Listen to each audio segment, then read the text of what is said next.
கல்யாணம் ஆன புதுசுல இருந்த அந்த தாம்பத்திய ஆசை இப்போ நாளாக நாளாக குறையுதா? வேலை பளு, மன அழுத்தம், உடல் சோர்வு இதெல்லாம் உங்க தாம்பத்திய வாழ்க்கையை ரொம்பவே பாதிக்குதா?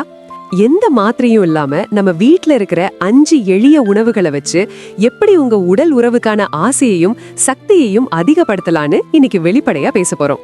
ஹாய், நான் உங்கள் அனிகா. இது உங்கள் அனிகா டாக்ஸ். சேனலை சப்ஸ்கிரைப் பண்ணாதவங்க மறக்காம சப்ஸ்கிரைப் பண்ணிக்கோங்க. வாங்க பதிவுக்குள்ள போகலாம். நம்ம லிஸ்ட்ல முதலாவதா இருக்கிறது முருங்கைக்காய். முருங்கைக்காய் சும்மா சுவைக்கு மட்டும் இல்லைங்க, இதுல இருக்கிற சத்துக்கள் நரம்புகளுக்கு நல்ல பலம் கொடுக்கும். குறிப்பா ஆணுறுப்புக்கு ரத்த ஓட்டத்தை அதிகப்படுத்தி நீண்ட நேரம் தாம்பத்தியத்துல ஈடுபட ரொம்பவே உதவியா இருக்கும். இது ஆண்களுக்கு மட்டும் இல்ல, பெண்களுக்கும் உடல் உறவு மேல இருக்கிற ஆசையை தூண்டும். இரண்டாவது பாதாம் மற்றும் அக்ரோட். இரவு தூங்குறதுக்கு முன்னாடி 1 டம்ளர் பால்ல கொஞ்சம் பாதாம் கலந்து குடிச்சு பாருங்க. இந்த கொட்டை வகைகள்ல இருக்கிற சத்துக்கள் விந்தணுக்களின் உற்பத்தியை அதிகரிக்கும். ஆண்மை குறைவு பிரச்சனையை சரி செஞ்சு உங்க உடம்புல இருக்கிற சோர்வையெல்லாம் விரட்டி அடிச்சிடும். மூன்றாவது கருப்பு சாக்லேட். இனிப்பு குறைவான கருப்பு சாக்லேட் சாப்பிடும்போது நம்ம மூளையில சந்தோஷத்தை கொடுக்கிற சுரப்பிகள் வேலை செய்ய ஆரம்பிக்கும்.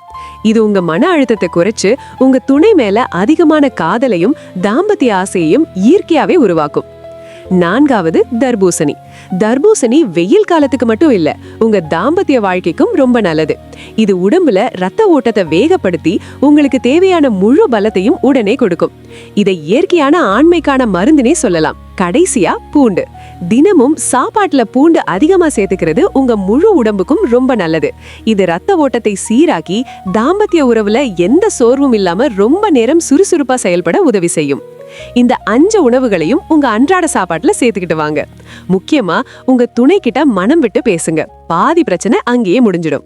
இந்த தகவல் உங்களுக்கு பயனுள்ளதா இருக்கும்னு நம்புறேன். இதே மாதிரி நிறைய பயனுள்ள தகவல்களுக்கு நம்ம சேனலுக்கு தொடர்ந்து ஆதரவு கொடுங்க. அடுத்த பதிவுல பார்க்கலாம். நன்றி.